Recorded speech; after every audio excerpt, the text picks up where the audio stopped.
नमस्कार। मैं हूं सुनील और आप इस समय देखना शुरू कर चुके हैं खबर बिहार।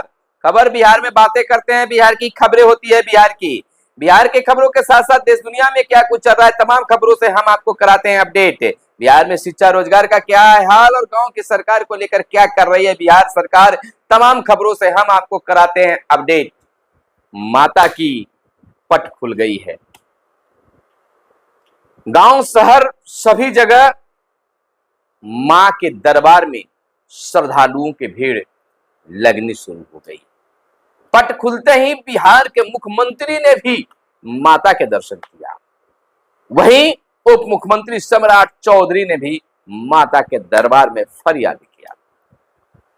हम भी माता के दरबार में जाकर राज्य के कल्याण और तमाम अपने व्यूअर्स के सुख समृद्धि की कामना की। आप भी अपने नजदीक में माता के दरबार में गए ही होंगे। बिल्कुल माहौल भक्तिमय बन गया है। वहीं हम आपको बता दें, इसी बीच एक बड़ी नोटिफिकेशन पैक्स चुनाव को लेकर जारी कर दिया गया है। तो वहीं बिहार के मुखिया संघ ने हड़ताल पर जाने का ऐलान भी कर दिया। आपको बता दें कि बिहार राज्य निर्वाचन प्राधिकार के द्वारा, पटना प्राधिकार के द्वारा बिहार में पैक्स चुनाव की तिथियों का ऐलान कर दिया है। जैसा कि आप पहले ही जान चुके हैं कि प्राथमिक कृषि साख समिति यानी पैक्स निर्वाचन के लिए तैयारियां शुरू हो गई है। विधि व्यवस्था एवं अन्य तैयारियों से संबंधित बैठक 16/10/2024 में भाग लेने की भी बात की गई है। आपको बता दें कि प्रथम कई चरणों में यह चुनाव होना है, कितने चरण में होना है यह आपको हम बताएंगे। यह जो है चरण 1 2 3 नहीं बल्कि 5 चरणों में यह पैक्स की चुनाव बिहार में होने जा रही है। प्रथम चरण की जो मतदान है 26 नवंबर 2024 को है, उसके लिए प्रथम चरण की जो चुनाव होना है 26 नवंबर को, उसके लिए नामांकन की तिथि जो है 11 से 13 नवंबर तक निर्धारित है। वहीं द्वितीय चरण में उम्मीदवार बनने के लिए नामांकन करना है 13 तारीख से 16 नवंबर तक और मतदान यानी कि वोटिंग का तिथि होगा 27 नवंबर 2024। तृतीय चरण का मतदान जो है 29 नवंबर को होगी और आप प्रत्याशी बनना चाहते हैं तो आपके लिए तृतीय चरण में अगर आप आते हैं तो उसके लिए 16 से 18 नवंबर को आपका नामांकन होगा। चौथे चरण का जो चुनाव है 1 दिसंबर को होगी। 1 दिसंबर को होगी और उसके लिए नामांकन जो है 17 से 19 नवंबर की होगी। पांचवें चरण के उम्मीदवारों के लिए उनका नामांकन जो है 19 से 21 नवंबर को होगी और उनका वोटिंग जो होगा वह 3 दिसंबर को होगा। यह बिल्कुल साफ है। बैठक में एजेंडा जो है निम्नलिखित मानी गई है कि प्रस्तावित पैक्स निर्वाचन कार्यक्रम के संबंध में किया गया है, तमाम चीजों पर ध्यान रखा गया है, तैयारी पूरी करने की बातें हो रही है। तो पैक्स चुनाव की अब समय बिल्कुल नजदीक आ गई है।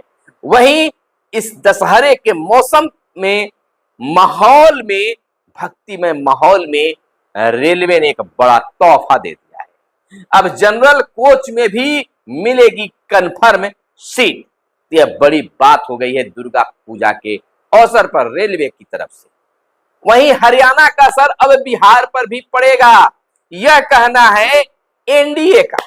हरियाणा में बीजेपी की जीत पर कांग्रेस की करारी हार के बाद कांग्रेस अपने कहीं निशाने पर आ गई है, यह बात कहा जा रहा है। वहीं पटना बोरिंग रोड के पूजा पंडाल में डिप्टी सीएम चौधरी सम्राट चौधरी ने माता रानी का दर्शन किया और अपने राज्य के कल्याण की कामना की। वहीं मुख्यमंत्री ने भी पटना में माता के दर्शन किया पंडाल में जाकर। उधर बता दें एक अलग खबर कि 65 साल की उम्र में संजय दत्त ने फिर की शादी।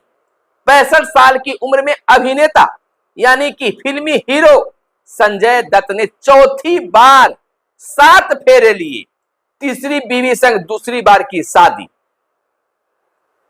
इस तरह की बातें आ रही है। वहीं आगे की खबर हम आपको बता दें कि ट्रांसफर बिहार के नियोजित शिक्षकों यानी शिक्षक कह लीजिए, अब उनकी ट्रांसफर पोस्टिंग में यूपी झारखंड के शिक्षकों पर फोकस है।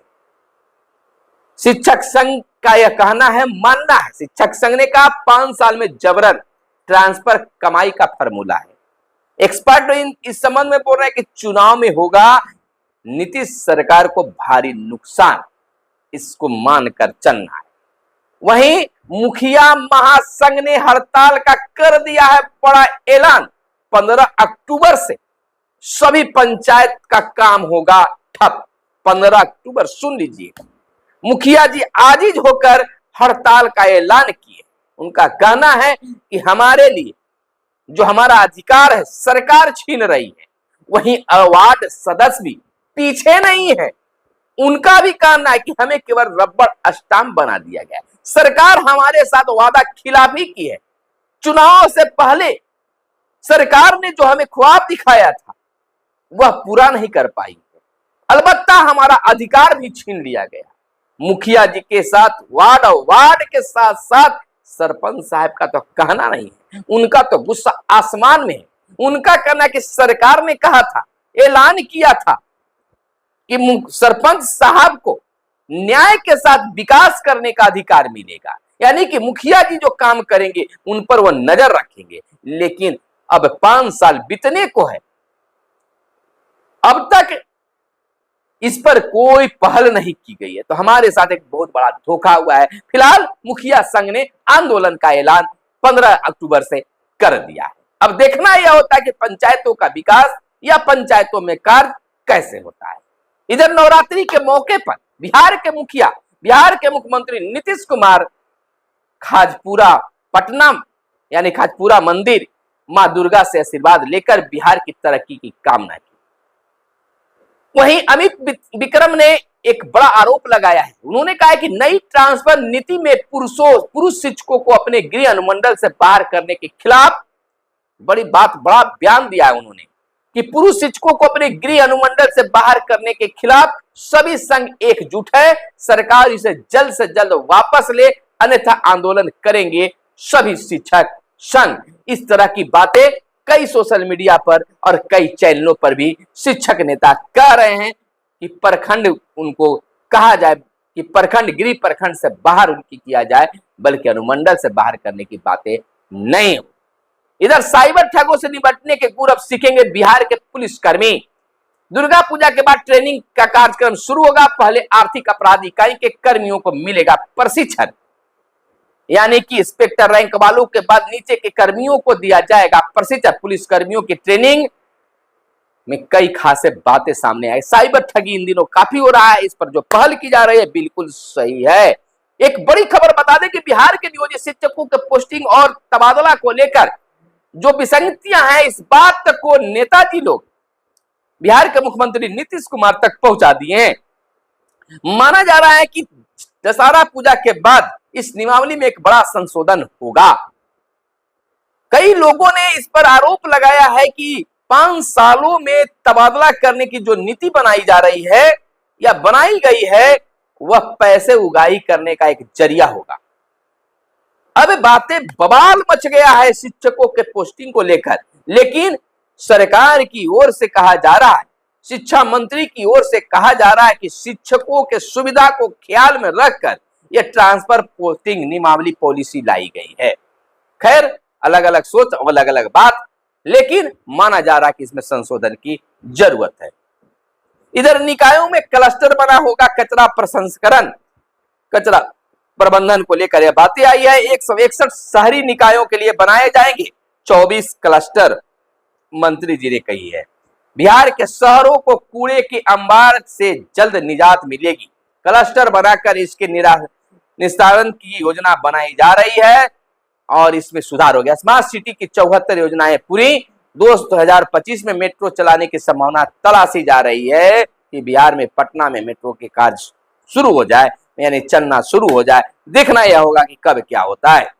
इधर स्कूलों के पुस्तकालयों में नई किताबें अब आएगी, चाहे वो प्राथमिक विद्यालय हो, मध्य विद्यालय हो, माध्यमिक विद्यालय हो या उच्च माध्यमिक विद्यालय हो, सभी में किताबें रखी जाएगी, जिसमें समान ज्ञान की किताबें होगी, प्रतियोगिता की किताबें होगी, कहानी, अन्य चीजों की किताबें होगी, विज्ञान गणित की नई किताबें होगी, ऐतिहासिक घटनाओं की किताबें होगी, नीट जेईई जैसी परीक्षाओं की तैयारी के लिए किताबें होगी, बच्चों के लिए स्टोरी बुक होगी, अच्छे लेखकों का उपन्यास भी होगा।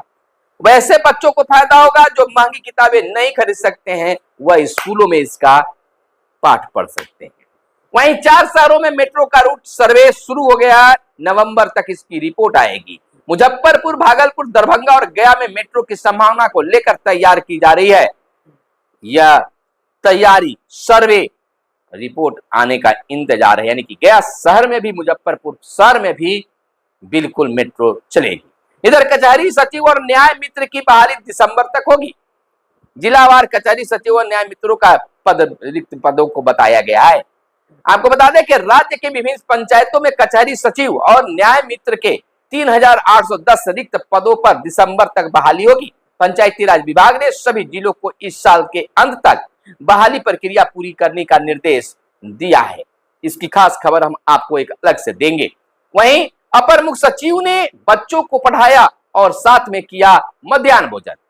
बिहार के गया जिले के कई स्कूलों में बीते दिन अपर मुख्य सचिव डॉक्टर एस सिद्धार्थ ने भ्रमण किया, जांच किया, कई निर्देश दिए, बच्चों से बातें की, बच्चों को पढ़ाया और दरी पर बैठकर बरामदे में भोजन तक भी किया। चर्चा बना हुआ है, बहुत ही बेहतर काम सचिव महोदय के द्वारा किया जा रहा है। बच्चे खुश थे, लेकिन जिस दिन गया में आना था सभी विद्यालय अलर्ट मोड में था, लेकिन कई खामियां भी नजर आए।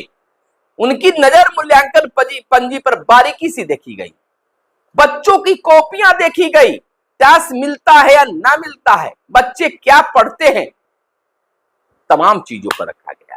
यानी बिहार के बॉर्डर के अंतिम विद्यालय को भी उन्होंने जांच किया। इधर बिहार के 126 अंचलों में नए राजस्व अधिकारी तैनात। दाखिल खारिज और परिमार्जन प्लस पोर्टल पर आए आवेदनों के निष्पादन के लिए सरकार ने की है खास व्यवस्था। वहीं आगे की खबर हम आपको बता दें कि नवंबर से सभी विद्यालयों की, यानी सरकारी विद्यालयों की रैंकिंग होगी। शिक्षा विभाग ने सभी विद्यालयों को फॉर्मेट उपलब्ध कराने का निर्देश दिया है। इधर 6 माह के भीतर नियमित प्राचार्य नियुक्त करने का भी दिशा निर्देश जारी कर दिया गया है, तो विद्यालय को अलग रूप में देखा जाएगा। इधर हमको एक बड़ी खबर बता दें कि मनरेगा से बिहार के खेल मैदानों का विकास होगा। स्कूल परिषद व अन्य सार्वजनिक स्थलों पर बनाए जाएंगे खेल का मैदान। 5 से 6 हजार खेल मैदान बनाने की है तैयारी। आपको बता दें कि मैदानों में एथलेटिक ट्रैक, वॉलीबॉल और बास्केटबॉल कोर्ट का निर्माण भी किया जाएगा। 2 चरणों में पूरे होंगे कार्य, ट्रैक और कोर्ट का भी होगा निर्माण मनरेगा योजना के तहत। इधर हाईवे किनारे रेस्टोरेंट, चार्जिंग स्टेशन और शौचालय के लिए नई नीति लागू। नितिन गडकरी ने कहा, हम सफर नीति से बदल जाएगी सड़क यात्रा की तस्वीर। हम सफर निधि में पूरे हाईवे नेटवर्क में होगी साइड एमेनिटी। और गडकरी ने कहा, अध्ययन और विचार विमर्श के बाद किया जा रहा है लागू। नई नीति में 4 तरह की सेवाएं आई है। खाने पीने के स्थान यानी रेस्टोरेंट, फूड कोर्ट, ढाबा, खाने पीने की जगह और फ्यूल स्टेशन, पेट्रोल पंप। केवल fuel station, toilet, baby care room सहित होगी। यानी कि वहां पर होना चाहिए, टॉयलेट भी होना चाहिए। जहां पर आप पेट्रोल लेते हैं, डीजल लेते हैं, वहां पर बेबी केयर रूम भी होना जरूरी कर दिया गया है। इधर अफसरों की समस्याओं का हल बताएगा जेन नेक्स्टल लैब। गया में इस तरह के देश के पहले लैब का किया गया उद्घाटन। 1200 तरह के डेटाबेस है इस अत्याधुनिक जेन नेक्स्ट लैब में। शिक्षा, स्वास्थ्य, कृषि समेत अन्य जानकारी यहां मिलेगी। देश भर के अधिकारी प्रशिक्षण के लिए आएंगे, यह सुब्रमण्यम का कहना है। यहाँ इसमें विशेषता यह है कि इस लैब में हर प्रकार का डेटा उपलब्ध होंगे, यह जान लीजिए। 412 तरह के इंडिकेटर हैं इस नई प्रयोगशाला में। अफसरों का आधुनिक तरीके से प्रशिक्षण भी यहाँ होगा। समस्या लैब AI की नई तकनीक से जोड़ा गया है। समस्या का हल कैसे हुआ यह जानकारी रहेगी। समस्या का समाधान सर्च के माध्यम मिल सकेगा। लघु फिल्मों का संग्रह व्यवहारिक समझ पैदा करेगा। गहन ज्ञान और खुफिया समन्वय पर भी बातें होगी। तो खास गया जिले में, यह गया में होने वाली है। इधर बड़ी बात आपको कर ले, हरियाणा में भाजपा, कश्मीर में नेका सरकार। सत्ता के दंगल में भाजपा ने तीसरी बार कमल खिलाकर रचा इतिहास। जीत के प्रति आश्वस्त कांग्रेस को दी शिकस्त। जजपा का सुपड़ा साथ। राज्य में 10 साल बाद हुए विधानसभा चुनाव में नेशनल कॉन्फ्रेंस और कांग्रेस गठबंधन के पास बहुमत। भाजपा ने भी अपनी सीटें बढ़ा ली। तो यह बड़ी जीत, जहां कहा जा रहा था कि भाजपा के वहां सुपड़ा साफ हो गई, लेकिन भाजपा भी अच्छी स्थिति में रही। नीतीश कुमार ने भाजपा को दी जीत की बधाई। तो यह तम एक हर छोटी बड़ी खबरों को हमने रखने की कोशिश किया है। आपको कैसा लगा आप जरूर बताइएगा। क्या सुधार की जरूरत है ये भी कमेंट करके बताइएगा। फिलहाल दुर्गा पूजा की आपको बहुत बहुत बधाई और शुभकामनाएं। चैनल को सब्सक्राइब नहीं किए तो चैनल को सब्सक्राइब कर लीजिएगा। वीडियो पसंद आया हो तो लाइक जरूर कीजिएगा। फिर मिलेंगे अगले वीडियो में, तब तक के लिए दीजिए इजाजत। जय हिंद, जय भारत, वंदे मातरम।